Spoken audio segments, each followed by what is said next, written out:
Halo, Assalamualaikum warahmatullahi wabarakatuh. Bertemu lagi bersama saya, Olivia Nisa Tiffany.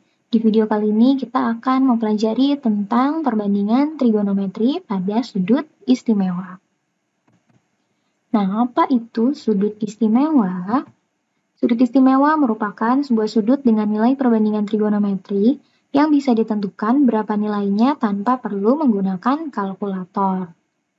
Sudut-sudut istimewa dalam trigonometri pada dasarnya adalah 0 derajat, 30 derajat, 45 derajat, 60 derajat, dan 90 derajat. Masa sih bisa dihitung tanpa kalkulator? Yuk kita buktikan. Nah, misalnya kita punya suatu segitiga sama sisi. Kalau misalnya segitiganya sama sisi, berarti kita punya sudutnya juga sama, yaitu 60 derajat, 60 derajat, dan 60 derajat. Misalnya, sisinya panjangnya 2. Nah, gini kan, kalau misalnya panjangnya 2, berarti semua sisinya ya juga panjangnya 2. Nah, ini permisalan yang kita punya. Sekarang, gimana kalau misalnya segitiga ini kita belah di tengah? Jadinya kayak gini. Nah, udah jadi segitiga siku-siku. Ini di sini siku-sikunya. Sudut yang ini masih sama ya, 60 derajat. Nah, kalau yang ini karena udah terbagi 2, jadinya 60 bagi 2, jadi 30 derajat. Nah, segitiga ini yang akan kita pakai untuk membuktikan nilai trigonometri di sudut 30 derajat dan 60 derajat. Nah, misalnya tadi kita punya si ininya 2 ya, tuh 2. Kalau misalnya ini 2, berarti yang ini berapa? 1 ya, karena tadi 2 dibagi sama 2, jadinya 1. Sini 1, nah berarti sih tingginya nih, berapa nih? Nah ini belum ada ya, di sini juga nggak ada kan? Jadi bisa kita pakai rumus Pythagoras ya, untuk mencari tingginya. Tinggal yang miring dikurang sama sisi yang satunya lagi. Berarti 2 kuadrat dikurang 1 kuadrat. Nah udah, pokoknya hasilnya akar 3 ya. Jadi kita tandain di sana, akar 3. Nah ini udah jadi segitiga siku-siku, nih, berarti kita bisa pakai materi yang sebelumnya sudah kita pelajari ya, perbandingan trigonometri pada segitiga siku-siku. Nah, mari kita tentukan nilai trigonometri dari sudut 30 derajat. 30 derajat sudutnya yang ada di atas ya. Tuh, nih, kalau misalnya kita mau menentukan nilai trigonometrinya, sin, cos, tan, dan kawan-kawannya, berarti kita tentukan dulu sisi depan, miring, sampingnya.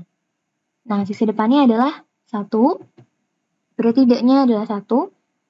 Yang di depan sudut siku adalah sisi miring, berarti miringnya adalah 2. Nah, sisanya berarti akar 3. Nah, sisanya samping akar 3. Jadi kita tentukan sin 30 derajat. Nah, berarti depan per miring. Depannya 1, miringnya 2. Berarti jadi 1 per 2. Nah, dari sini kita dapat nilai dari sin 30 derajat adalah setengah.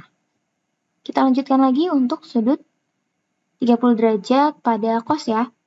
Nah, cos adalah sami, berarti akar 3 per 2, atau bentuk lainnya adalah 1 per 2 akar 3. Sekarang ke tan. Nah, tan itu rumusnya desa, berarti 1 per akar 3. Nah, untuk bentuk pecahan, bawahnya atau penyebutnya, nih, nggak boleh ada akar, berarti harus kita rasionalkan. Cara merasionalkannya adalah tinggal kita kali sama yang angka yang di bawahnya nih, akar 3, berarti kayak gini jadinya. Nah, akar 3 per akar 3, berarti 1 kali akar 3, akar 3 kali akar 3, jadi akar 9 ya, akar 9 itu 3, berarti bisa kita tulis jadi gini, 1 per 3 akar 3. Nah, ini adalah nilai trigonometri pada sudut 30 derajat. Nanti kalau misalnya mau cari kebalikannya, yaitu kosekan, sekan, dan kotangen, berarti tinggal dibalik aja dari bentuk yang pertama ya. Berarti yang ini nih, kosekan 30 berarti jadi 2 per 1 atau 2. Yang ini juga, sekan 30 derajat berarti jadi 2 per akar 3. Nah, 2 per akar 3, akar 3-nya jangan lupa dirasionalin. Terus untuk kotangen 30 derajat berarti jadinya akar 3 per 1 atau akar 3 aja. Begitu caranya ya. Jadi di video kali ini akan dijelaskan hanya untuk sin, cos, dan tan-nya aja. Kita lanjut lagi, masih pakai segitiga yang sama. Sekarang kita ke sudut yang 60 derajat. Nah, ini dia sudut 60 derajatnya ya. Tentukan juga seperti tadi, depan, miring, dan sampingnya. Nah, depannya adalah akar 3, berarti D-nya 3. Miringnya adalah 2. Sampingnya adalah 1. Berarti kita masukin sin 60 derajat, depan per miring, berarti akar 3 per 2. Atau bentuk lainnya adalah 1 per 2 akar 3. Cos 60 derajat, sa per mi, berarti 1 per 2. Terus, tan 60 derajatnya depan per samping, berarti akar 3 per 1. Atau, kalau per 1 nggak usah dipakai ya, jadinya akar 3 aja. Nah, dapat juga nilai trigonometri pada sudut 60 derajat tanpa menggunakan kalkulator. Sekarang kita coba untuk sudut yang lainnya, sudut 45 derajat. Nah, kalau misalnya untuk mencari sudut 45 derajat, permisalannya adalah kita punya sebuah persegi. Ini persegi ya, kalau persegi kan sudut-sudutnya berarti 90 derajat ya. Dengan panjang sisinya adalah 1. Lalu kita belah juga segitiganya, jadi kayak gini. Tuh, jadi kita belah, jadinya kayak gini ya. Berarti sudutnya yang tadinya 90 nih, dibagi jadi 2, jadi 45 derajat. Yang di atas juga jadi 45 derajat. Terus ini yang 1, ini juga masih 1 ya. 1, ini juga masih 1. Nah, sisi miringnya nggak ada, ini dapat akar 2 dari perhitungan yang kayak gini, pakai Pythagoras ya. Kalau sudah, berarti kita tinggal menentukan nilai trigonometri dari sudut 45 derajat. Karena sudut 45 derajatnya ada 2, kalian boleh pilih salah satu. Nah, kalau di sini kita pakainya yang bawah. Ini ya. Berarti mulai kita tentukan depan, samping, dan miringnya. Sisi depannya adalah 1, berarti D-nya adalah 1. Di depan sudut siku adalah sisi miring, berarti miringnya adalah akar 2. Sisanya adalah samping, berarti sampingnya adalah 1. Kita masuk ke sin. Sin 45 derajat, berarti jadinya 1 per akar 2. Ingat, di bawah atau di pecahan ini, penyebutnya nggak boleh ada bentuk akar, jadi dirasionalin. Tuh, jadi 1 kali akar 2, jadi 1 akar 2. Akar 2 kali akar 2 jadi akar 4. Akar 4 itu 2. Jadinya kayak gini ya.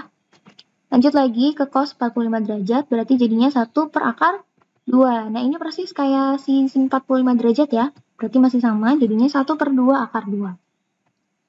Lanjut lagi ke tan. Berarti D per sa. Berarti 1 per 1 atau 1. Ini juga udah selesai untuk sudut 45 derajat. Kita lanjut lagi untuk sudut berapa yang belum? 0 derajat dan 90 derajat. Nah, untuk perhitungan sudut di 0 derajat dan 90 derajat, kita harus menggunakan koordinat kartesius. Jadi diingat-ingat lagi materi yang kemarin ya.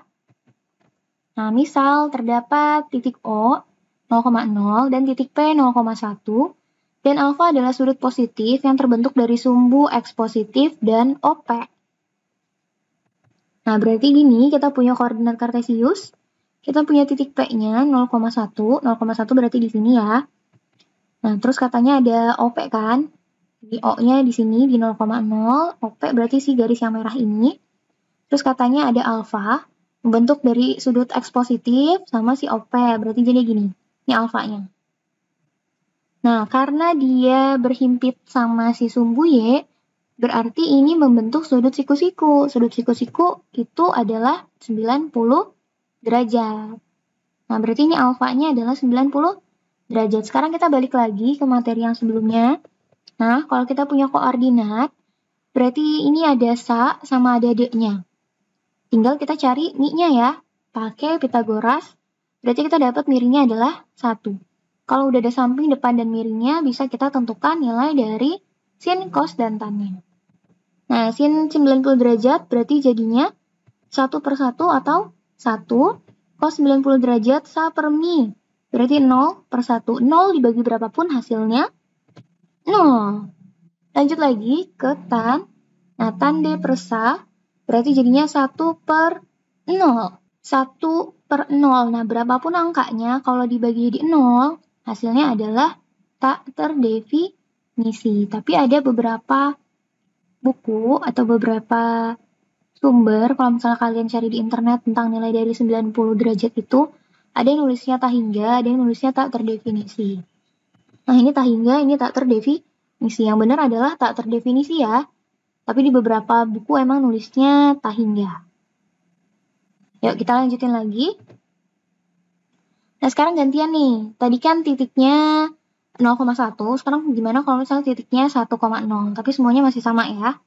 Berarti kita masih punya koordinat kartesius. Masih punya titik O di 0,0. Ada titik P-nya 1,0 di sini. Berarti OP-nya yang ini. Nah, si alfanya katanya sumbu X positif dan OP. Ini sumbu X positif. Ini juga OP. Artinya mereka berhimpit nih, nempel.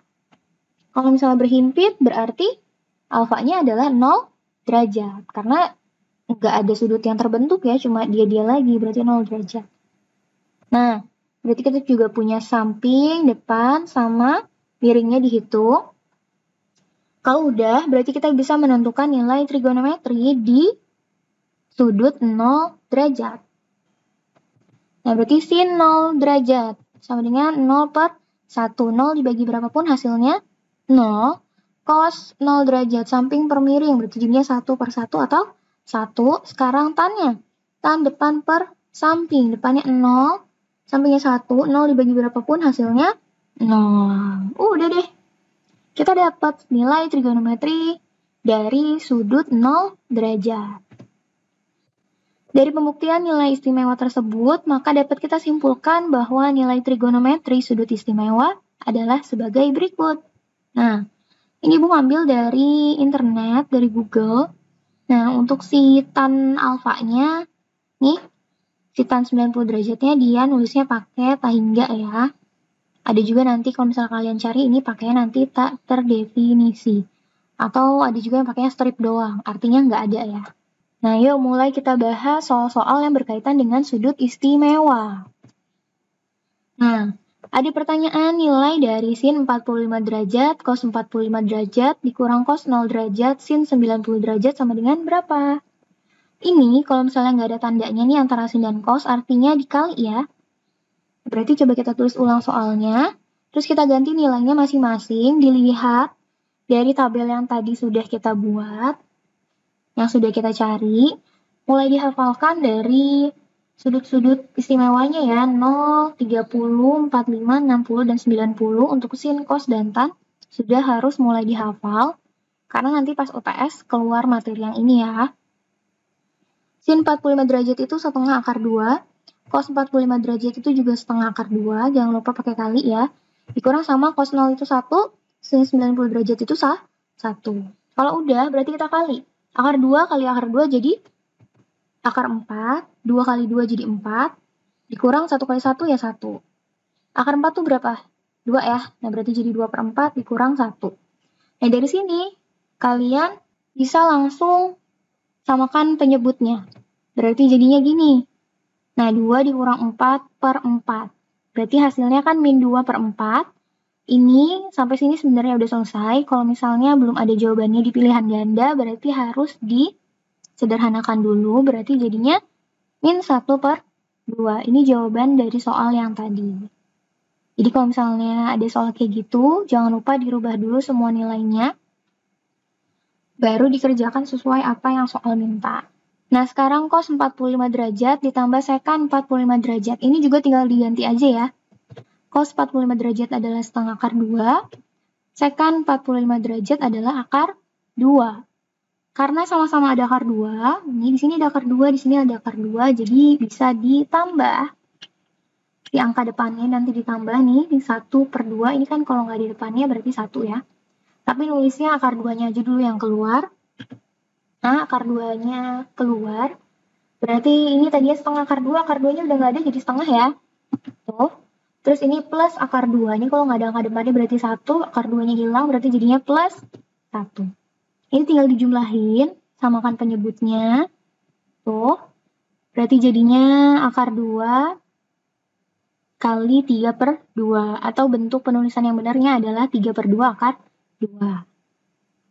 Lanjut. Nah ini juga tinggal ganti aja nilainya sesuai sama yang tadi kita sudah dapatkan. Berarti cos 60 derajat adalah setengah, tan 45 derajat adalah 1. Sin 30 derajat adalah setengah. Nah, di depan ada setengah, di belakang juga ada setengah. Ini setengah, jadi bisa dicoret ya. Coret, berarti hasilnya adalah 1. Lagi, di bawah ini yang salah adalah, tuh di sini ada persamaan-persamaan, kita tinggal cek aja dari nilai-nilainya. Apakah sama atau beda. Kalau beda berarti salah ya. Mulai dari yang pertama, sin 60 derajat itu setengah akar 3, cos 30 derajat itu juga setengah akar 3, berarti ini benar. Lanjut lagi, sin 0 derajat itu adalah 0, tan 0 derajat juga 0, berarti ini juga benar. Cos 45 derajat itu adalah berapa? Setengah akar 2, betul. Terus sin 45 derajat juga setengah akar 2, berarti ini juga betul. Belum nemu yang salah nih. Sekarang ke D, sin 45 derajat tadi udah ya, setengah akar 2, tan 45 derajat adalah 1. Nah, ini beda. Saya katanya setengah akar 2 sama dengan 1, enggak ya. Jadi antara kiri dan kanannya harus sama, berarti ini yang salah. Berarti jawabannya adalah yang D. Kita lanjutin lagi tapi nanggung kasihan yang E-nya. Cos 90 itu 0, tan 0 derajat itu juga 0, berarti yang ini juga benar. Jadi jawabannya yang D ya, yang salah. Ini harus teliti nanti apakah soal UTS yang dipinta adalah yang salah atau yang benar. Yang jelas caranya kayak gini ya. Nah, sekarang kita bahas soal-soal yang berkaitan dengan perbandingan trigonometri yang telah kita pelajari. Ini juga sekalian pembahasan untuk soal-soal di PTS. Jadi soal-soal yang di PTS nanti yang keluar adalah soal-soal yang sudah pernah kita pelajari dan yang ini nih, yang sekarang. Ini belum ada di video yang sebelumnya, jadi dipelajarinya barengan sama video perbandingan trigonometri pada sudut istimewa ya, digabung aja biar cepet. Nah, diingetin lagi yang kemarin, kalau misalnya kita punya titik si P, A, B ada di kuadran 1, ini kuadran 1 itu adalah dari 0 sampai 90 derajat, artinya semua perbandingan trigonometri ini hasilnya positif ya. Sin, cos, tan, kosekan, sekan, kotangan semuanya positif tuh, tidak ada yang negatif sama sekali. Ingetin tuh, mulai dicatat ciri-ciri dari kuadran 1. Lanjut, sekarang ciri-ciri dari kuadran 2. Sudutnya antara 90 sampai 180 derajat. Yang positif hanya ada sin dan kosekan. Tuh.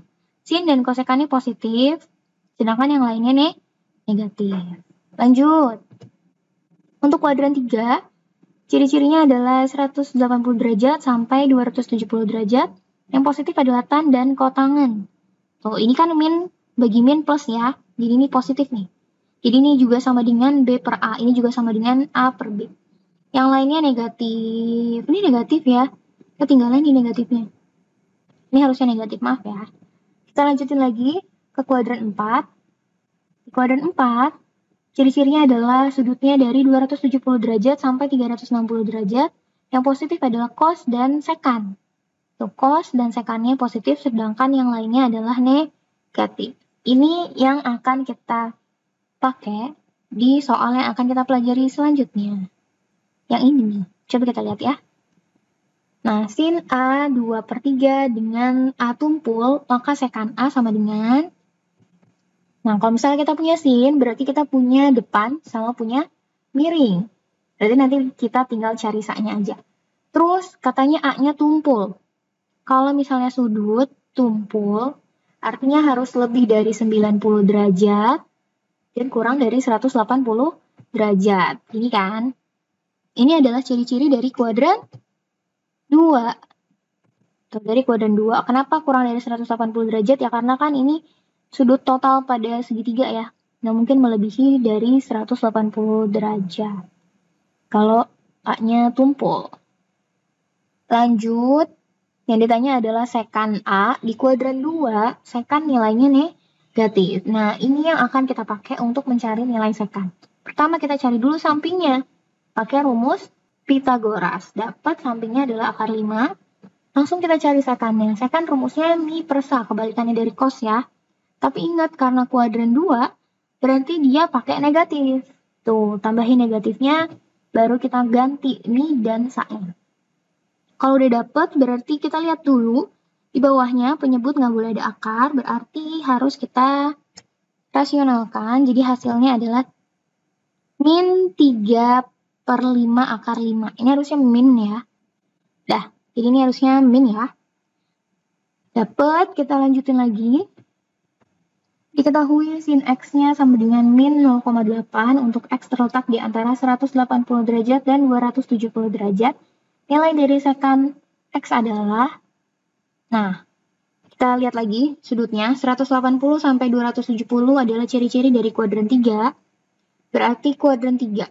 Sekan di kuadran 3 hasilnya negatif. Jadi ingat hasilnya ini harus negatif. Baru kita jabarkan dari nilai sin. Sin adalah min 0,8. Ini kalau kita jadiin pecahan berarti jadinya min 8/10. Misalnya mau kalian jadiin min 4/5 ya boleh aja ya. Sama aja nanti hasilnya. Lanjut, kalau kita udah punya min 8/10 berarti kita punya depan dan punya miring. Tinggal kita cari sampingnya. Nah pas perhitungan minnya nggak usah ikutan ya. Jadi negatif ini nanti di luar hitungan, jadi kita pakainya angkanya yang biasa. Berarti yang miring dikurang sama yang depan, dapat hasilnya 6. Sampingnya 6, berarti kita masuk ke rumus sekan. Sekan kebalikannya dari cos, berarti jadi mi per sa. Jangan lupa, karena kuadran 3 jadi negatif, tinggal kita ganti mi dan sa-nya. Jadi 10/6. Ini bisa disederhanain, sampai sini juga sudah benar. Nah, boleh ya disederhanain. Selesai. Lanjut lagi. Dalam segitiga siku-siku ABC diketahui sudut B sama dengan 90 derajat, sin C sama dengan 4/5, jika AC sama dengan 10 maka BC sama dengan berapa? Nah berarti kita ilustrasikan dulu bentuk dari segitiga yang dimaksud. Nah kayak gini ya, siku-sikunya ada di B, terus AC-nya katanya 10, terus kita punya sin C-nya, yang diketahui kan sin C, berarti sin C itu kalau misalnya dari segitiga, berarti pakainya adalah sisi depannya A per B dan miringnya adalah si AC. Dari soal sin C kita punya 4/5. Yang ini juga bisa kita ganti nih, AB-nya nggak ada, AC-nya tapi bisa kan. Nah, kalau udah berarti tinggal kita kali silang. Atau kalau kayak gini langsung aja sih 10-nya pindah ke 4 ya. Berarti jadinya gini. Nah, jadi kayak gini, 4 kali 10/5 berarti AB-nya sama dengan 8. Kalau AB-nya 8, berarti kan kayak gitu tuh. Udah ada miring sama udah ada si sisi satunya. Mau cari satu sisinya lagi, berarti tinggal pakai Pitagoras aja. Tuh, dapat nanti hasilnya adalah 6. Kita lanjutin lagi ya. Nah, pada pi per 2 kurang dari A kurang dari pi, ya maksudnya ini A-nya di antara pi per 2 sampai pi. Nilai tan A-nya min 2,4. Nilai kosekan A sama dengan berapa? Kita harus ganti dulu nih karena kita nggak biasa pakai pi. Jadi kita ganti dulu dia jadi derajat. Jadinya adalah 90 derajat dan 180 derajat. Sudut yang di antara 90 sampai 180 ada di kuadran 2. Berarti nanti nilai kosekannya /adalah positif. Kalau udah kita lanjutin lagi pakai si tannya. Tannya katanya min 2,4. Kalau kita jadiin pecahan berarti jadinya min 24/10. Berarti kita punya depan sama sampingnya, tinggal cari miringnya. Dapat miringnya 26, kalau udah kita tinggal cari kosekannya. Kosekannya positif, terus dia kebalikan dari sin, berarti jadinya mi per d. Tinggal ganti aja, mi-nya 26, d-nya 24, berarti jadinya 26/24. Sampai sini benar, mau disederhanain jadi 13/12 juga boleh banget. Kita lanjutin lagi. Sudut lancip. Nah, kalau sudut lancip berarti dia kurang dari 90 derajat. Ini adalah ciri-ciri dari kuadran 1. Terus dari cos, kita punya sampingnya 2, miringnya 3. Nah tadi ya, karena ini kuadran 1 semuanya positif, berarti kotan alfanya juga positif. Kita cari dulu si depannya. Pakai Pitagoras, berarti jadinya akar 5. Kotannya, rumusnya jadi sa per d. Berarti jadi sampingnya 2, depannya akar 5. Jangan lupa dirasionalin. Dapat hasilnya 2/5 akar 5. Lanjut lagi. Masih mirip-mirip soalnya ya. Selalu yang kita lihat adalah nilai trigonometrinya dan sudut yang dimaksudnya di kuadran berapa. Nah ini kalau cos berarti samping sama miring. Sudutnya ada di kuadran 2. Berarti nanti kotangannya hasilnya negatif. Berarti kita cari depannya. Pakai Pitagoras dapat hasilnya 7. Kalau sudah, kita masuk ke rumus kotan, sa per D, tapi jangan lupa pakai negatif. Berarti jadinya 24 per 7, min 24 per 7. Lanjut lagi, pada kuadran 3, jika tan alfanya sama dengan akar 3, maka sekan alfanya, sekan alfa di kuadran 3 berarti negatif ya. Nah, kita punya tan alfanya sama dengan akar 3. Akar 3 ini bisa kita rubah jadi akar 3 per 1. Berarti kita punya depannya akar 3, sampingnya 1. Kita dapat miringnya adalah akar 4. Akar 4 itu 2 ya.